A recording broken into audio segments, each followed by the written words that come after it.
Hello, this is a tutorial on the Ullman Method of Dreamwork. In the Ullman Method, most often it is done in a group because that gives much more options for the dreamer to explore when working with his or her dream. It can be done one-on-one, but it works much better in a group by its very nature. So the group is there to offer social support because very personal issues are, often discussed in a dream group. The dreamer must feel safe, so there's a social support system, and safety is a factor. So one of the first things that you want to do as the leader of the group is to realize that safety is a factor and make sure that you mention the issue of confidentiality so everybody knows that it's like Las Vegas. What happens in the room in the dream group stays in the dream group. The dreamer always controls the amount of information disclosed and can end the process at any time. It's entirely at the dreamer's discretion. Having said that, it is better for the group the more open the dreamer is. The more the dreamer is willing to share information about her personal life, the more the group can help her make meaning of her dream and really help her in the process. But again, the dreamer has final say of wanting to continue or not. The leader's role is not like in a typical group therapy session.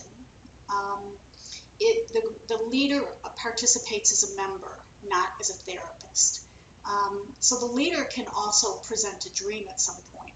And sometimes in peer groups, people who are familiar with the method will actually take turns with being the leader.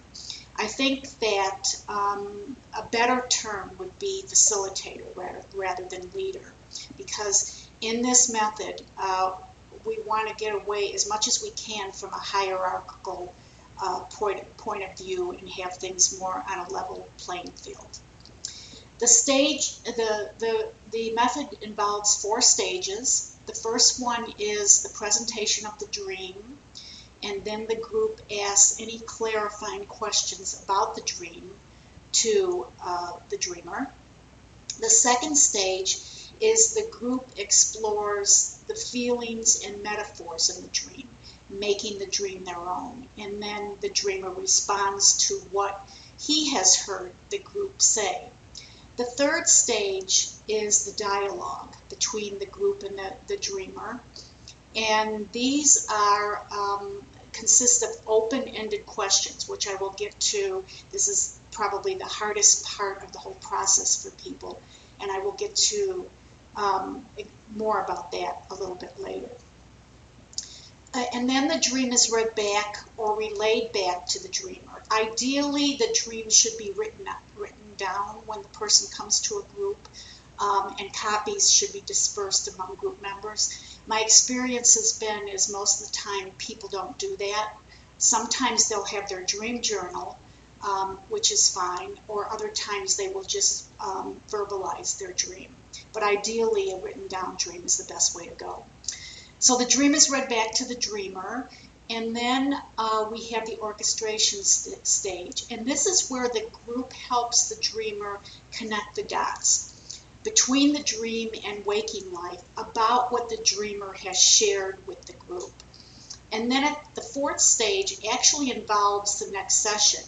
So if you had a group that was an ongoing group, at the next session, the dreamer may share some further insight about her dream with the group. And I'll get into that a little bit later too.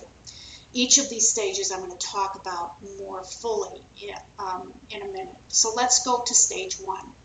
Someone volunteers to share a dream. And usually what the leader says is, anybody have a dream that they'd like to share today? And choosing not to share is very acceptable. Group members aren't pressured to share a dream. So let's say that you had a dream group with 3 other people, And it was the 4th month you were meeting. So 3 of you had already presented a dream and 1 person hadn't. And the leader says, does anybody have a dream they want to share? And the person who hasn't presented a dream yet doesn't really say anything. It's very inappropriate for everybody to look at that dreamer and with the intention of, well, it's your turn. There should be no pressure to present a dream. When one is ready to do it, one does it. Another thing that may happen is 2 or more people. I had a dream group just a couple days ago, and 5 people wanted to present a dream. So maybe you have a situation where 2 or more people want to present a dream. At that point, what the leader does is just backs out of the situation and tells the people that want to present the dream to talk among themselves and work it out among themselves. I remember one time when I was studying with Montague Ullman, there were 2 people who both wanted to present their dream. And they weren't budging. They were like 2 rams. They both wanted to present their dream. So finally, Monty had them go outside and talk it over and discuss it. And within a couple minutes, then they worked it out about who felt it was more pressing to present her dream. So sometimes that can happen. He said that in his entire career, which is probably like 50 years of working with dreams, that had never happened. Usually it doesn't get to that stage where you have to tell the people to exit the room. But if that happens, it's an option. So then the dreamer tells the dream, and the dream is told exactly as remembered in as much detail as possible and in the present tense. So you as the leader, if somebody starts telling their dream and they say, I was in a bathtub, you have to stop them right there and remind them that they have to tell the dream in the present tense. So then they would say, I am in a bathtub. And the reason for that is because you really want the dreamer to re-enter the dream, to really go back to what it was like when they were dreaming, when they were having that experience, and to really sort of capture that for them. And talking about it in the past tense is not the best way to do it. Present tense is much more effective. The dreamer tells the dream slowly. If there is no written dream, this gives group members the opportunity to write down the dream as it is being told. Sometimes, this is up to the discretion of the dreamer, if a dreamer reads a dream out of their dream journal, or they bring copies or whatever, and they're reading their dream, sometimes you can, and it depends how long the dream is too and how much time you have for this process, you can have the dreamer tell the dream a second time in their own words. In other words, not reading it, but actually just telling the dream, because sometimes things will come up for the dreamer that the dreamer didn't think about, that maybe weren't written down. So that's an option too. So the dreamer tells the dream slowly, and the dreamer shares when the dream occurred. So did the dreamer have the dream a week ago, last night? More recent dreams are much more valuable because our more recent dreams, we have more of a memory of the context around the dream, what happened that particular day, etc. So that's ideal, but you can also work with dreams that aren't recent. It's just that the memory is better with recent dreams. So if the dreamer does not say when the dream occurred, then the leader can ask, when did you have this dream? So it gives some sort of context for the group. The dreamer does not discuss waking life. The dreamer is only recording the dream. If the dreamer starts spinning out or starts talking about something that they're relating this dream to that happened in waking life, you have to stop them and remind them that they'll be able to express that later in this process, but at this point it's only about recording the dream.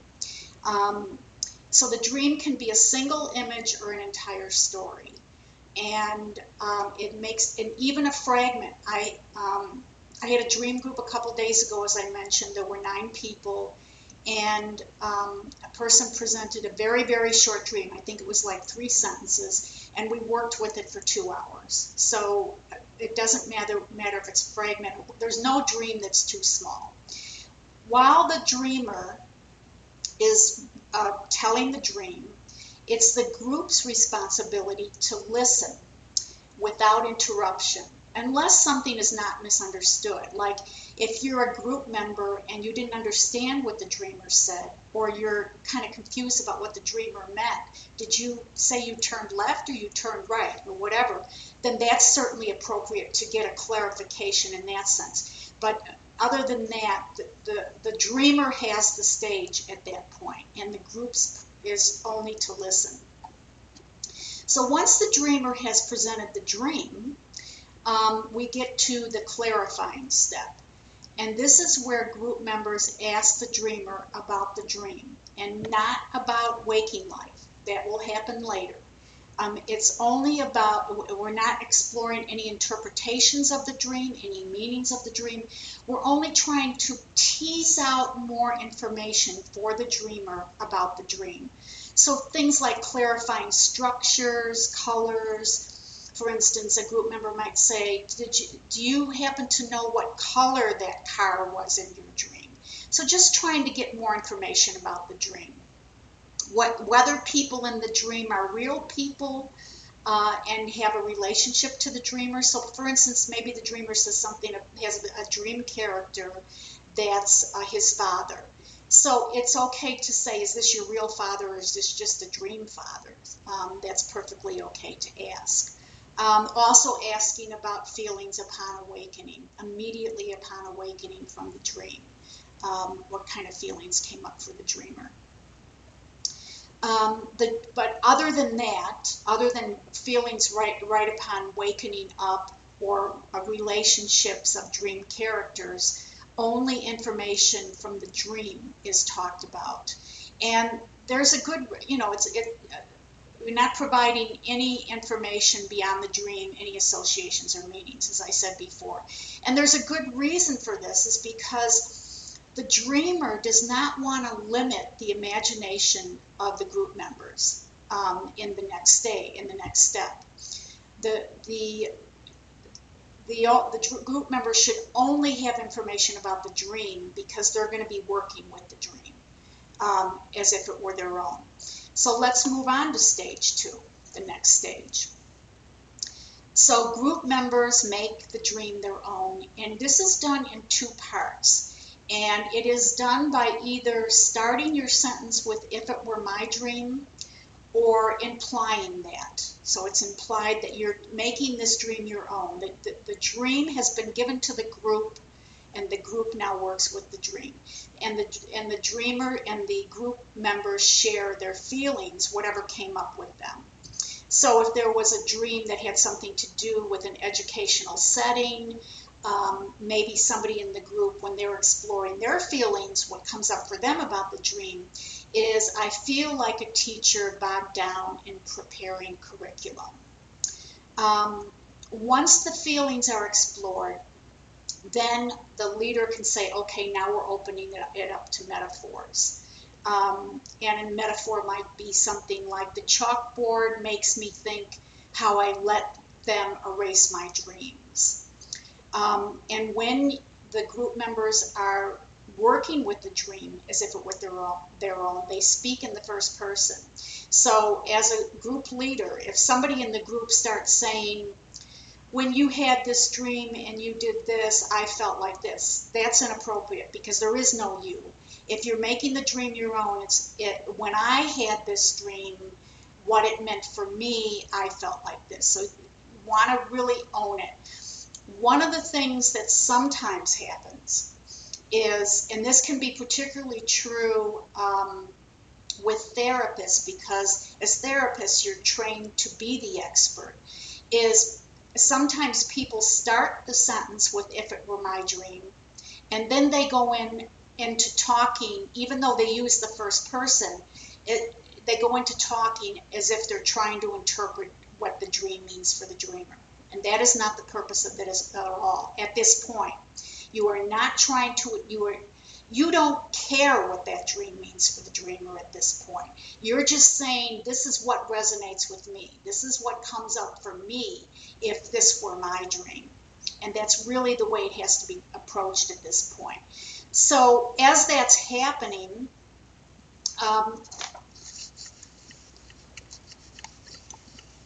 sorry about that. My computer screen wants to, I'll have to watch that and move the mouse around periodically. So as that's happening, the group members are sharing with each other, and there is no eye contact with the dreamer. And there's two reasons for this. One would be that there might be an unconscious tendency in a group member to want to get verification from the dreamer that they're on the right track.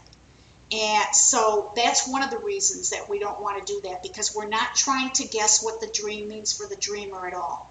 We're talking about what it means for us. And even if we say something that we think or we know has nothing to do with the dreamer's life, we say it, because sometimes the craziest things can resonate with the dreamer. And also, even if you say something that doesn't resonate with the dreamer, it helps the dreamer define what the dream means by what it doesn't mean. So it's valuable in any way. So there's no eye contact with the dreamer because unconscious verification, and also because it can be invasive. You need to give the dreamer her own space so she can process what she's hearing from the group. So she becomes like an observer of the group, much like you might have a dream where you're the observer in the dream and you're not an active participant. So at that point, the dreamer is the observer of the group, is making notes, actually writing down notes or making mental notes about what resonates with her, and how and what she's trying to do at this point is to make connections between the dream and her waking life according to what she's hearing. So, so we want to give the dreamer her own space. Feelings and metaphoric messages and meanings from their perspective, not from the dreamer's perspective, as I've said before. And we're not attempting to provide the dreamer the meaning of her dream. That's at this stage, we're not providing her any meaning of her dream. We're just taking it for what it is. And the reason that this process works is because of universality of experience. We've all experienced betrayal. We've all experienced sadness. We've all experienced fear, etc. So that's why the process works. So when this is going on, when the group is working with the dream as their own, the dreamer is an active listener, but not a participant. She's only allowed to interrupt to correct distortions and misimpressions. So somebody says something that wasn't real, like somebody says, so I was in this blue car, and the dreamer says, so the dreamer would interrupt and say, no, it was a red car. So something that's very basic to interrupt. Or if something new comes up for the dreamer, as he hears people working with the dream, he can share additional information about the dream. You know, he might say, I just remembered that when I got to that intersection, the light was yellow, or something like that. And also the dreamer can ask for clarification if something was not heard or understood, if the person didn't hear, if the dreamer didn't hear. But other than that, the dreamer is just an observer and is not a participant. And what the dreamer is doing is noting anything believed to be significant and accepting or rejecting anything that comes up. Just sort of watching the process and seeing what resonates. So when the group works with feelings, they're working with feeling tones, and a good way to help the group to during this process is to say something like, what am I feeling as I make it my dream? So the group members can get an idea of what's expected of them. Metaphors, what are the symbolic meaning of images and how do they relate to my situation? What do the images convey? So an example might be in the dream, there's an intersection where there's a stop sign. Well, what does a stop sign mean for you? If you had a stop sign in your dream, what comes up for you? What kind of metaphor would you draw from something like that? When we first start, the group first starts exploring feelings, and then the group starts exploring metaphors. Feelings can also be discussed at that point. So you start with feelings, and then you move from to metaphors and feelings. And the reason that this was done, why Monty Ullman did it this way, is because everybody wants to jump to metaphors. And sometimes group members can forget about exploring the feelings. And often the feelings are the key to the dream, are really the root, the foundation of the dream. So then the dreamer responds after he's heard everything that the group members have said as they made the dream their own. The dream is then returned to the dreamer, and he shares his own associations and connections to situations in his waking life. He also shares any projections that came up from the group that helped to give meaning to the images. So he's exploring what he thinks the dream might mean, maybe came in with some preconceived ideas, and he's also saying what he heard the group say that really resonated with him and made him think about how this dream is tied to his waking life. So then in each of these stages, I'll just reiterate this again, the dreamer must want to go on. So as a leader, you ask the dreamer, do you still want to continue as you move on to the next stage, and which will be, right now we're moving on to stage 3. So the dreamer has shared with the group what the group has to say. Now the group wants to help the dreamer in stage 3. The group wants to help the dreamer even more. So the group members ask open-ended questions. And this dialogue allows the dreamer to recapture feelings and thoughts that were triggered in the dream that maybe she hasn't really connected with yet. And what we mean by open-ended questions, so a right framing of a question would be, can you say more about your feelings and thoughts before falling asleep? A wrong framing of a question would be, would you say that you felt anxious or afraid before falling asleep? So we don't want it to be our agenda. We don't want to lead the dreamer in a certain direction. If I say to you, were you anxious or afraid, I'm only giving you 2 options, and you're only going to explore those 2 options and say, well, it was one or the other or a little bit of both. But if I say to you, can you say more about your feelings? That allows you to really reflect, to go inward, to dig deeply, and to examine all of the different feelings that might arise for you. So that's the reason for doing that. So some more examples might be, can you describe your brother? You're not saying, do you think your brother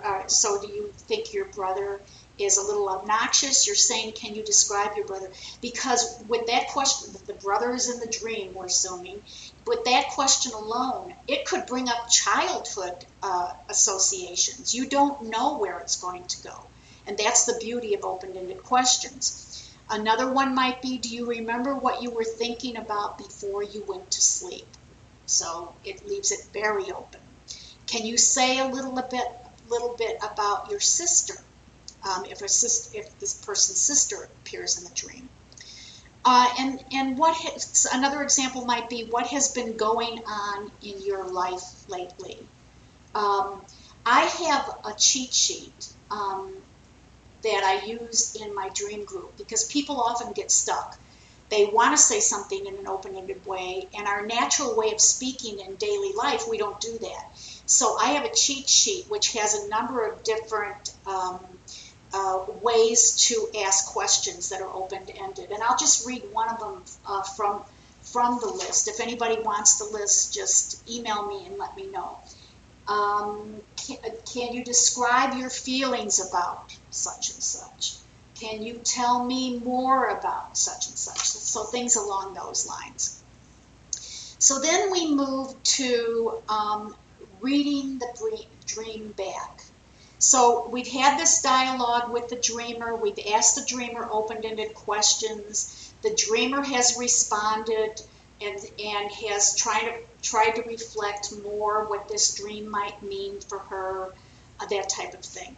And then we try another tactic, which is reading the dream back. The dream is read in the second person, scene by scene. This can be done either by one individual or by several people. If it's just one scene, usually one group member will read the dream back to the dreamer. If there's a number of scenes, often more than one person will volunteer to read each scene. It can be done either way. All the leader does is ask for volunteers to read the dream back. If there is no written dream, somebody, because the group members have written down the dream when it was told, somebody will reiterate back the dream to the dreamer. The dreamer can respond to each scene or after the entire dream is read. Group members can also ask open-ended question about a scene. So for instance, let's say that we're reading the dream back and there's one particular item in the dream. Say there was a chest of drawers in the dream that has never been, nobody really explored it previously. So it's probably worth exploring why this chest of drawers was what was in the dream. So somebody might say something, can you say a little bit more about the chest of drawers, as they mention, as they read that section about the chest of drawers in the dream. So another example might be if we go back to the metaphor of a classroom metaphor, that the dream was something to do with the classroom. Can you say any more about the image of the eraser on the table next to the chalkboard? So then you just see if anything comes up for the dreamer. Or if they're just reading the dream, sometimes things come up for the dreamer. So the dreamer is just asked if there are any additional associations once the dream is read. All of this whole process is about helping the dreamer more and more and more and more understand their dream. So once the dream is read back, then comes the final stage of the final step of the session, and that's orchestration.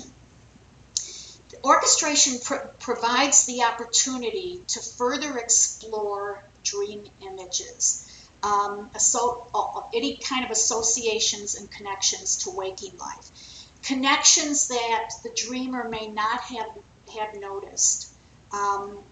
So when the group members are working in the orchestration phase, they're no longer discussing the dream as if it were their dream.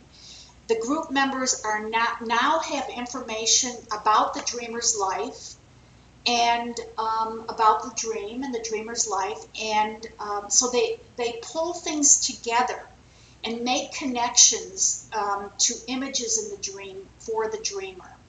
And the attitude here is one of inquiring. It isn't like you're saying, I know what this dream means for you. I see you had this in your dream and you talked about this in your waking life, and I think it goes like this.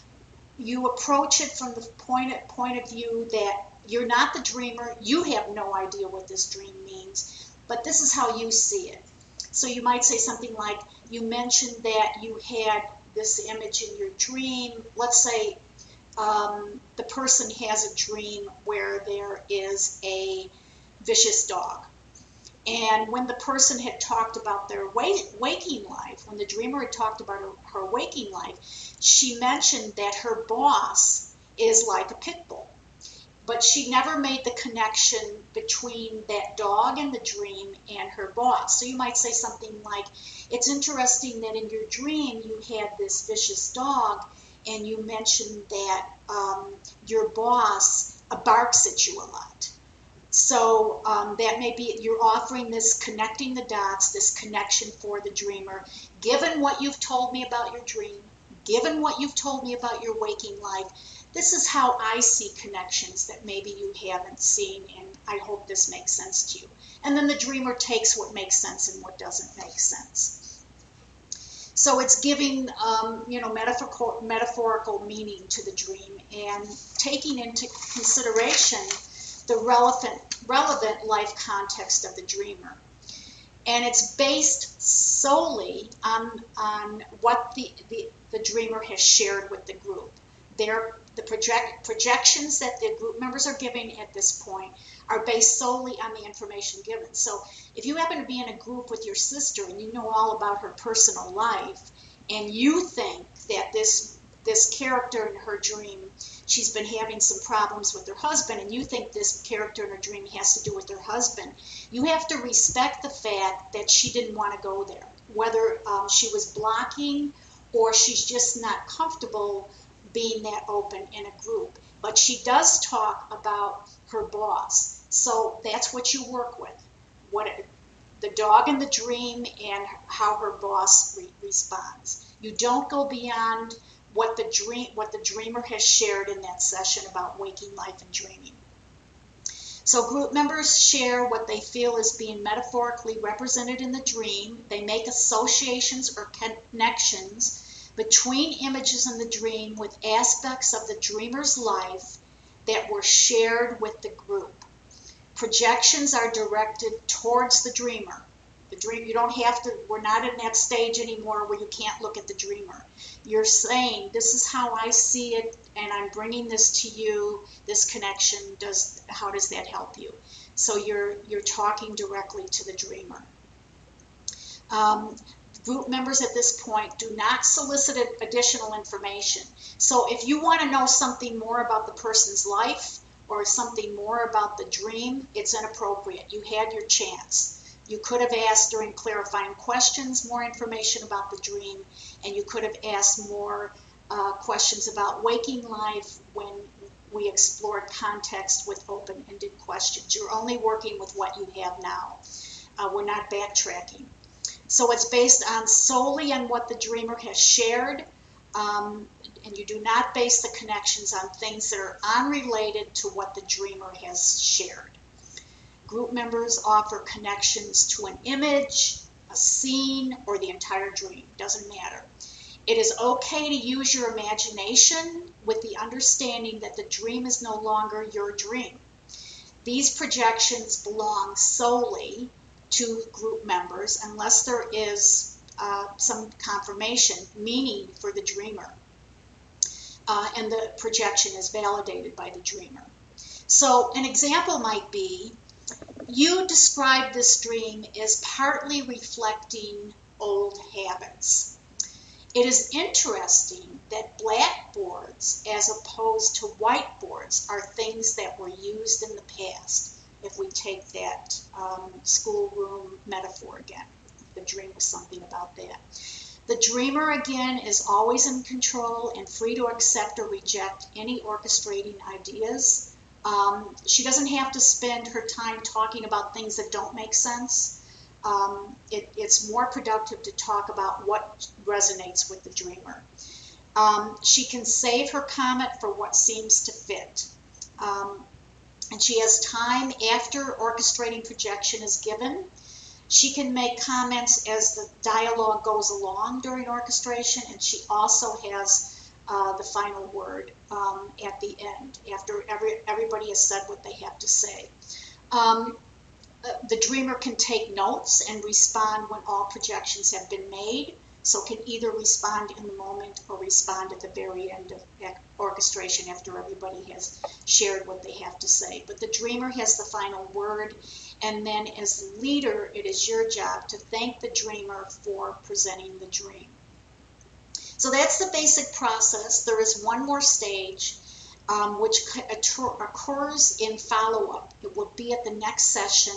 The follow-up is very short, about 10 minutes, maybe 15 minutes at the most. It's at the dreamer's discretion, but when you start at the beginning of the group, you ask the dreamer if the dreamer has anything more to share about the dream that she presented last time. It gives the dreamer an opportunity to share additional comments. The dreamer may have chosen to do further work on the dream, maybe changing behavior since the last meeting. She may have uncovered more hidden meanings about the dream. She may have gained additional insight, or have had a subsequent dream that relates to the presented dream that she wants to share with the group. And sometimes, I would say 50% of the time, the dreamer has something to share, 50% the dreamer doesn't have anything to share in follow-up. Group members can also, once the dreamer has talked, group members can also share their additional insights. Sorry for that phone ringing in the background. So once the dreamer has shared, group members may have something that they want to add to, but it shouldn't continue too long because you have to get to the next dream for the next session. So that basically is the Ullman process, and I hope this helps clarify as you try this process yourself. And thank you very much.